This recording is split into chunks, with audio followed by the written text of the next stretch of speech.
नमस्कार। हम लोग बात करने जा रहे हैं और बहुत महत्वपूर्ण है सनातन को लेकर। ऑनरेबल हाई कोर्ट में honourable justice yes Shrimati, Tamil Nadu high court की ही बात चल रही है। तमिलनाडु हाई कोर्ट में लगातार कुछ न कुछ चल रहा है। हम सब जानते हैं कि वहाँ मंदिरों के विवाद हैं। मंदिरों के विवाद के विषय में ऑनरेबल जस्टिस स्वामीनाथन के खिलाफ तो क्या क्या नहीं किया डीएमके सरकार ने। विपक्ष को साथ में लेकर लोकसभा के स्पीकर से मिले या फिर अधिकारियों से मिले और बात कही कि भाई इनके खिलाफ तो महाभियोग आना चाहिए, जबकि उनके पास नंबर नहीं था। और नंबर नहीं था का मतलब ये साफ है कि वो इस विषय से उन पर दबाव बनाना चाहते थे। लेकिन ऑनरेबल हाई कोर्ट में एक और जज उसी प्रकार के मैटर में, उसी प्रकार से मतलब उसे खतरनाक विषय में उन्होंने इतनी कठोर टिप्पणी लिख दी, कहना छोड़ दीजिए, उन्होंने कठोर टिप्पणी अपने जजमेंट में लिख दी, जो मुझे लगता है कि भारतवर्ष के प्रत्येक व्यक्ति को जानना चाहिए। पहले अभी उनके ही एक मामले में हम सबको याद होगा कि वो जिस थिरुवनंतपुरम का मंदिर पहाड़ी की बात हो रही थी, उस पहाड़ी के विषय पर जो वो त्योहार मनाना चाहते थे दरगाह के लोग, दरगाह के त्योहार मनाने वाले मामले में भी ऑनरेबल जस्टिस श्रीमती ने ही बिल्कुल बैन किया था और ये कहा था कि सीढ़ियों पर भी खड़े नहीं हो सकते। 50 लोगों को केवल अनुमति दी जाती है और वो भी दरगाह का जो क्षेत्र है उसमें ही रहेंगे, क्योंकि पहाड़ी पूरी भगवान के नाम से है। और 2 जजेस की बेंच, ऑनरेबल जस्टिस स्वामीनाथन के बाद 2 जजेस की बेंच भी ये बात कंफर्म कर चुकी है। और दीप थून जलाना उनका अधिकार है, लेकिन आप वहां पर ना तो नॉनवेज ले जा सकते हैं, ना ही वहां कोई सामान ले जा सकते हैं, और ना ही वहां भीड़ ले जा सकते हैं। सीढ़ियों पर भी आप खड़े नहीं हो सकते, आप केवल अपने दरगाह के क्षेत्र में खड़े हुए। ऐसा एक कठोर ऑर्डर किया था और तमिलनाडु सरकार को आदेश दिया था कि ये आपकी जिम्मेदारी है कि वहां कोई और जाने ना पाए। आज ऑनरेबल जस्टिस श्रीमती की अदालत में एक और बड़ा गंभीर विषय था, और वो गंभीर विषय जब उन्होंने डिसाइड किया तो मुझे लगता है कि पूरे देश को जानना चाहिए। अब हम सबको याद होगा कि उदयनिधि यानी कि स्टालिन के बेटे, जो कि मंत्री भी हैं वहां पर, उन्होंने एक कार्यक्रम के दौरान सनातन को बहुत सारी गालियां दी थी। सनातन खत्म हो जाना चाहिए, सनातन में डेंगू है, सनातन में एड्स है, सनातन एचआईवी है, ऐसी बहुत सारी चीजें। और सनातन को खत्म करने के लिए साफ तौर पर कहा कि सनातन जब तक रहेगा तब तक ये समस्याएं रहेंगी, सनातन को खत्म कर देना चाहिए, ऐसा उन्होंने अपना विचार रखा था। इसके बाद बीजेपी आईटी सेल के अमित मालवीय ने उसको ट्वीट किया, और वो वीडियो ट्वीट किया हो या पूरा कंटेंट ट्वीट किया, और ट्वीट करने के साथ अपना कमेंट लिखा। अपना कमेंट लिखने का मतलब 80%, उन्होंने कहा 80% सनातनी लोग हैं भारत में, उन सबको खत्म करने की बात कर रहे हो। आप क्या 80% सनातन को खत्म करना चाहते हो? ये तमिलनाडु सरकार का चरित्र दिखा रहा है, तमिलनाडु सरकार में मंत्री का चरित्र दिखा रहा है, तमिलनाडु के मुखिया का चरित्र दिखा रहा है। ऐसा कोई कमेंट कर दिया। अब वो कमेंट हुआ तो तमिलनाडु में इस कमेंट के खिलाफ एक एफआईआर हो गई कि भाई ये तो ऐसा दर्शित करने की कोशिश की जा रही है अमित मालवीय के द्वारा कि वो ये बता रहे हैं कि 80% सनातनियों के जनसंहार का विषय सामने आ गया है कि भाई हम जनसंहार करने जा रहे हैं, इससे लोगों के बीच में जो इंटीमेशन है वो खत्म होगा। हिंदुओं के खिलाफ ये इनकी टिप्पणी हमको ये दर्शा रही, यानी कि मंत्री को ये दर्शा रही है कि हिंदुओं के खिलाफ ये टिप्पणी है। और हिंदुओं के खिलाफ टिप्पणी का मतलब तमिलनाडु के हिंदू और पूरे देश के हिंदू या फिर सनातनी जो अपने आप को कहते हैं, सनातनियों के विरुद्ध जाति, सनातनियों के जनसंहार की बात कही गई है। और ये बहुत सारी आईपीसी की धाराएं, चूंकि 2023 का मामला है तो बहुत सारी आईपीसी की धाराओं में इसको कहा गया। उनके डीएमके के एक डिस्ट्रिक्ट कोऑर्डिनेटर ने, जिसको हम जिलाध्यक्ष भी कह सकते हैं या कोई और पद रहा होगा, डिस्ट्रिक्ट कोऑर्डिनेटर लीगल, उसने एक मुकदमा कर दिया। और मुकदमा करके मतलब उसने एक एफआईआर कर दी, और एफआईआर करके इनके खिलाफ। अब जाहिर सी बात है कि इस तरह के विषय एफआईआर क्वेश्चन के लिए हाईकोर्ट जाना पड़ेगा। अमित मालवीय हाईकोर्ट पहुंचे, हाईकोर्ट में सरकार भी उपस्थित हुई, और सरकार जब उपस्थित हुई तो सरकार ने वही बात कही जो उन्होंने एफआईआर में कहा था कि भाई इसके इन्वेस्टिगेशन होने चाहिए, और इन्होंने ऐसा कह दिया, और ये हेट स्पीच है और ऐसा है वैसा है।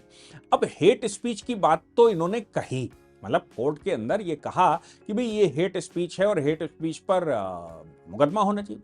अदालत जब सुनवाई कर रही थी तो अदालत ने बड़े उससे कहा कि भाई हमें समझ नहीं आता कि एक व्यक्ति, एक मिनिस्टर जिसने कि ये कहा कि सनातन एचआईवी है, जिसने कहा सनातन खत्म हो जाना चाहिए, सनातन को अंत हो जाना चाहिए, उस व्यक्ति के खिलाफ तो एफआईआर नहीं करी तमिलनाडु सरकार ने कहीं पर, क्योंकि वो हेट स्पीच कर रहा था और इससे बड़ी हेट स्पीच क्या हो सकती, उसके खिलाफ एफआईआर नहीं करी। लेकिन जिसने रिस्पॉन्ड किया, जो सनातनी है और सनातन होने के नाते उसका रिस्पॉन्स था कि उसने रिस्पॉन्ड किया, उसने जो रिस्पॉन्ड किया उस विषय पर आपने एफआईआर दर्ज कर दी और उसको, उसके खिलाफ क्रिमिनल केस फाइल कर दिया। अदालत को इस बात पर गहरा दुख हुआ कि घृणास्पद भाषण देने वालों को तो बरी कर दिया जाता है, लेकिन उन पर प्रतिक्रिया देने वालों को कानून के शिकंजे में फंसा लिया जाता है। अदालतें प्रतिक्रिया देने वालों से भी पूछताछ कर रही है, लेकिन घृणास्पद भाषण देने वाले के खिलाफ कानून की कार्रवाई में नहीं लगा रही है। कानूनी कार्रवाई क्यों नहीं कर रही है, ये कोर्ट ने टिप्पणी की। केवल इतनी टिप्पणी होती तो बात सामान्य सी लगती कि भाई इतनी टिप्पणी कोर्ट ने करती। कोर्ट ने जो एक्सप्लेनेशन दिया, कोर्ट ने कहा कि जो कोर्ट के सामने मालवी का तर्क था, मालवी ने तर्क दिया कि उन्होंने मंत्री के भाषण का वह अंश मात्र अद्रुत किया था जो पहले से ही मीडिया में प्रकाशित हो चुका है, और उन्होंने उस पर अपनी समझ व्यक्त करते हुए भाषण के उद्देश्य और लक्ष्य के विषय में सवाल उठाए थे, और वो सवाल उन्होंने ट्वीट करके कर दिए। ये अधिकांश नागरिकों के खिलाफ नफरत भड़काने और हिंसा को प्रोत्साहित करने की क्षमता थी, जो सनातन धर्म का पालन करते हैं। इसलिए उन्होंने तर्क दिया कि उनके खिलाफ लगाए गए आरोप झूठे और बेतुके और राजनीतिक रूप से प्रेरित है। इतनी बात उन्होंने अपनी कही।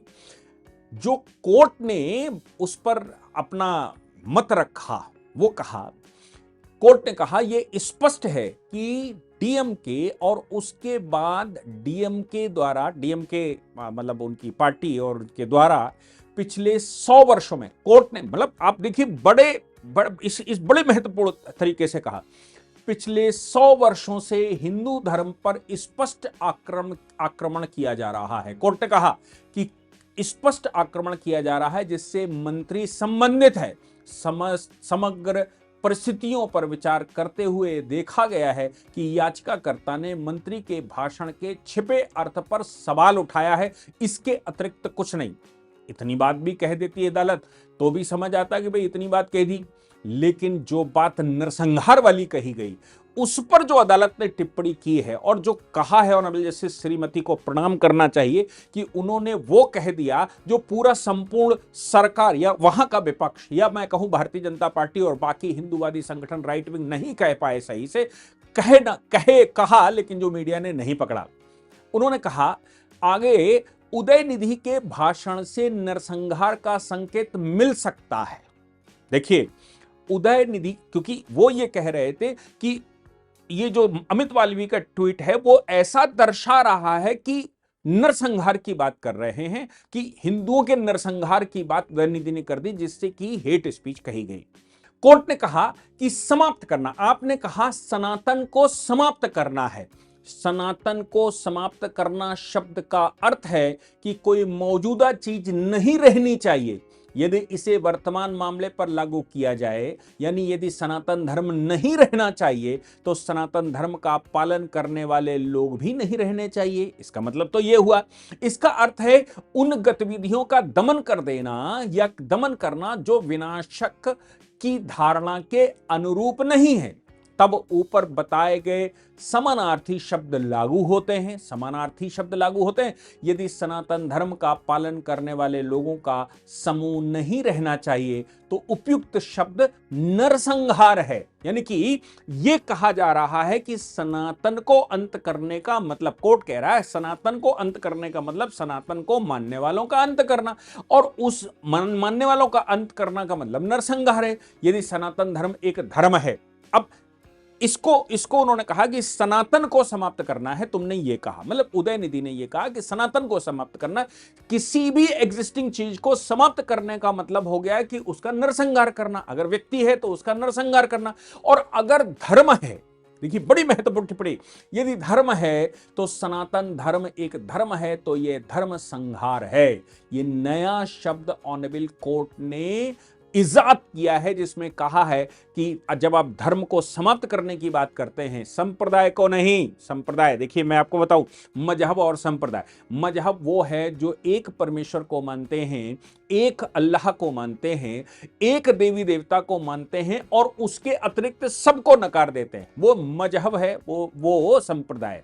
लेकिन हिंदू एक धर्म है जो जीवन शैली है, जो संप्रदाय से ऊपर उठकर है। संप्रदाय बहुत सारे हो सकते हैं, आप किसी देवी देवता को मान सकते हैं, किसी की पूजा कर सकते हैं, और अगर आप नहीं भी करते हैं, नहीं करने का मतलब है कि अगर आप पूजा पाठ नहीं करते हैं, आप पूर्ण रूप से नास्तिक है। नास्तिक दो प्रकार के हमारे यहां माने जाते हैं। जब तक ये पूजा पाठ की पद्धतियां नहीं आई थी, या फिर मैं कहूं कि जब तक ये इजाद नहीं हुआ था, मतलब पूजा पाठ का, उससे पहले जो लोग वेदों को मानते हैं, तो उस समय कहा जाता था कि जो वेदों को नहीं मानता वो नास्तिक है, और जो वेदों को मानता है वो आस्तिक है। इसी को नास्तिक दर्शन और आस्तिक दर्शन कहा जाता था। अब उसके बाद जब आगे बढ़े, भक्ति मार्ग पर आए, तो भक्ति मार्गी अपने आप को कहते हैं कि जो भगवान को नहीं मानता, जो किसी शक्ति को नहीं मानता, जो किसी को भी नहीं मानता, जो पूजा पाठ नहीं करता है, या जो उस पर विश्वास नहीं करता है परमात्मा पर या किसी शक्ति पर, वो नास्तिक है। देखिए नास्तिक की दो परिभाषाएं कैसे। जो नास्तिक दर्शन, जो वेद नहीं मानता, वो नास्तिक है, पहले होता था। अभी भक्ति मार्गी कहते हैं कि जो जो जो देवता नहीं मानता वो नास्तिक होता। अब हिंदू कौन है? हिंदू नास्तिक है या आस्तिक है? हिंदू एक धर्म है, नास्तिक भी हिंदू है। भारत में हिंदू की परिभाषा अगर लगाएंगे तो हिंदू एक ज्योग्राफी को बताता है, उस ज्योग्राफी की संस्कृति को बताता है, वहां के संस्कारों को बताता है, वहां की जीवन शैली को बताता है। भारत की जीवन शैली हिंदू है, वो हिंदू राष्ट्र अगर है। अगर आप कहते हैं, जैसे पूजनीय सरसंघ चालक जी ने कल कहा, कि अगर आप कहते हैं कि भाई ये ईरानी है, ईरान का रहने वाला है, तो ईरान का रहने वाला ईरानी है। आप कहते हो ये पाकिस्तान है, तो पाकिस्तान का रहने वाला पाकिस्तानी है। आप कहते हो ये वहां का है, तो उसका मतलब मुसलमान है। हिंदुस्तान में रहने वाला हिंदू है।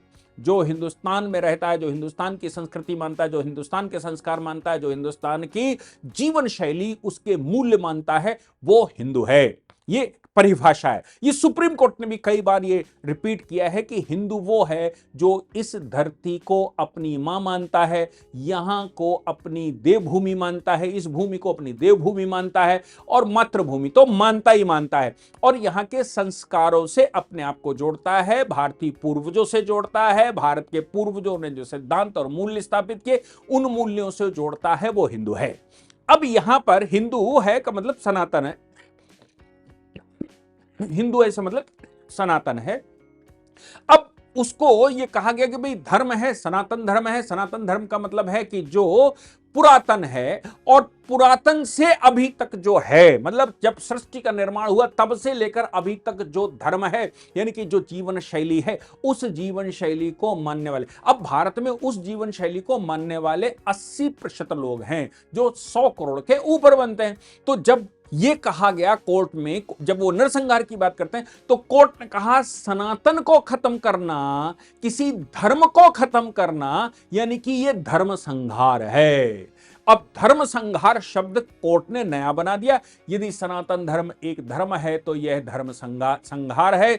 इसका अर्थ यह भी है कि परिस्थितिक संहार, तथ्य संहार, सांस्कृतिक संहार, सांस्कृतिक नरसंहार जैसे विभिन्न तरीकों से लोगों का सफाया करना। इसलिए तमिल मुहावरे सनातना ओझिप्पू का स्पष्ट अर्थ नरसंहार या सांस्कृतिक संहार होगा। ऐसी परिस्थितियों में याचिकाकर्ता द्वारा मंत्री के भाषण पर सवाल उठाना घृणास्पद भाषण नहीं माना जा सकता, और यह घृणास्पद नहीं। इसलिए अदालत ने मालवीय के खिलाफ मामले को रद्द किया और उनकी याचिका स्वीकार करी, और कोर्ट ने निर्णय दिया कि अगर कोई इसमें सांप्रदायिक है, अगर कोई इसमें हेट स्पीच दे रहा है, अगर इसमें नरसंहार की कोई बात कर रहा है जो धर्म संहार में कन्वर्ट हो सकता है, वो उदयनिधि मारन है, उदयनिधि हैं। उदयनिधि स्टालिन ऐसा कह रहे हैं, ना कि अमित मालवीय, जिन्होंने कि इसको स्पष्ट रूप से सवाल खड़े किए। सवाल तो अब जो अमित मालवीय ने सवाल खड़े किए थे वो छोटे थे, अब ऑनरेबल जस्टिस एस श्रीमती ने बड़े सवाल खड़े कर दिए हैं और अब इन सवालों के जवाब देना उदयनिधि का काम होना चाहिए। वो जवाब दें कि वो नरसंहार करना चाहते हैं, हिंदू संहार करना चाहते हैं, सनातन संहार करना चाहते हैं, या फिर धर्म संहार करना चाहते हैं, और इस धर्म संहार में परिस्थितिक संहार करना चाहते हैं, तथ्यों का संहार करना चाहते हैं, सांस्कृतिक संहार करना चाहते हैं, या फिर सांस्कृतिक नरसंहार करना चाहते हैं। इन सभी शब्दों को समाहित करते हुए ऑनरेबल जस्टिस श्रीमती ने जजमेंट लिखा और उस जजमेंट में अमित मालवीय के खिलाफ जो एफआईआर थी उस एफआईआर को क्वैश करते हुए साफ तौर पर कहा कि जिसके खिलाफ मुकदमा होना चाहिए उसके खिलाफ नहीं हुआ। मध्य प्रदेश में उन्होंने कहा मध्य प्रदेश में मुकदमे हुए, दूसरे राज्यों में मुकदमे हुए, तमिलनाडु का व्यक्ति एक मंत्री ऐसा भाषण देता है नरसंहार जैसा, सांस्कृतिक नरसंहार का, उसके खिलाफ तमिलनाडु में हेट स्पीच का मुकदमा क्यों नहीं हुआ। मैं मानता हूं कि इसके अलावा यहां तक तो वो उन्होंने क्वेश कर दी, एफआईआर क्वेश कर दी, लेकिन मैं सोचता हूं थोड़ी चूक रहेगी। इसमें ऑनरेबल कोर्ट को स्यूमोटो संज्ञान लेते हुए एफआईआर दर्ज करने के आदेश देने चाहिए और एक नेशनल एजेंसी के द्वारा या फिर नॉन तमिलनाडु एजेंसी के द्वारा इन्वेस्टिगेशन बिठाया जाना चाहिए। इस पर एक टिप्पणी समझ लेना चाहिए कि सीबीआई का इन्वेस्टिगेशन वहां उन्होंने विड्रॉ कर लिया है, लेकिन हाई कोर्ट को, ऑनरेबल सुप्रीम कोर्ट के जजमेंट हैं कि अगर हाई कोर्ट को यह लगता है कि स्टेट की एजेंसी उस पर सही से काम नहीं करेगी क्योंकि सरकार इन्वॉल्व है, तो ऐसी परिस्थिति में सीबीआई इन्वेस्टिगेशन अलग से हाई कोर्ट अपनी मदद के लिए लिख सकती है या कोई और एजेंसी को हायर कर सकती, किसी दूसरे राज्य की एजेंसी को हायर कर सकती है जिसमें इन्वेस्टिगेशन हो सकता है। तो मैं मानता हूं कि श्रीमती जी, मतलब ऑनरेबल जस्टिस श्रीमती को इसमें एक और काम जो मुझे लगता है कि करना चाहिए था, वो था कि इनके खिलाफ एक न्यूट्रल एजेंसी के द्वारा इन्वेस्टिगेशन करवाकर, जैसा उन्होंने कहा पिछले 100 वर्षों में द्रविड़ लोगों ने या ये जो डीएमके है या इनके विचार के जो लोग हैं, पिछले 100 वर्षों में उस विचार ने सनातन को लाखों गालियां दी हैं। और ये बात उन्होंने एक दो प्रकरण यहां पर बताया। उन्होंने कहा मैं तो एक दो प्रकरण बता रही हूं कि आपने यहां पर ये कहा वहां पर वो करा। उन्होंने प्रकरण लिखे, लेकिन ऐसे सैकड़ों प्रकरण हैं जो कि सरकार के ये जो विचार मानने वाले लोग हैं उन्होंने सनातन के खिलाफ कहे हैं, और ये सारी हेट स्पीचेस की कैटेगरी में आती है। मैं समझता हूं कि ऑनरेबल कोर्ट ने जो कुछ भी कहा उस पर विचार करना चाहिए, पूरे देश को पता होना चाहिए। और ये जजमेंट, इसके लिंक मैं कोशिश करूंगा कि इसका ओरिजिनल जजमेंट की कॉपी नीचे लग जाए, या एडिटर को मैं बोलूंगा कि वो साथ में लगा लें। लेकिन आप सोचिए कि ये जजमेंट अपने आप में धर्म नरसंहार, धार्मिक नरसंहार, सांस्कृतिक नरसंहार, ये शब्द को इस्तेमाल करना ये इजाद हो गया है और इसका इस्तेमाल अब पूरे देश में होगा। जय हिंद, जय भारत, वंदे मातरम।